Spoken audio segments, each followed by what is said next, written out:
பைபிளில் உள்ள காகத்தின் கதை. நீங்கள் என்னை அறிந்திருக்கிறீர்களா? நான் சாதாரண பறவை அல்ல, நான் ஒரு காகம். பைபிளிலே இருக்கிறேன். உண்மையா? நிச்சயமா? ஆம். என் கதையைச் சொல்கிறேன்.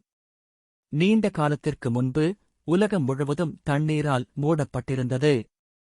நோவா ஒரு பெரிய படகு கட்டினார். மழை நின்றபின் தண்ணீர் வற்றியதா என்று பார்க்க அவர் ஒருவரை அனுப்பினார். யாரென்று தெரியுமா?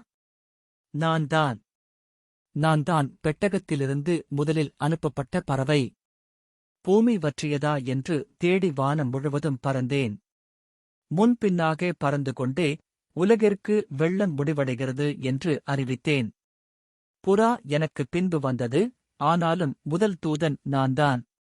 பல ஆண்டுகளுக்குப் பிறகு எலியா என்ற தீர்க்கதரிசி இருந்தார்.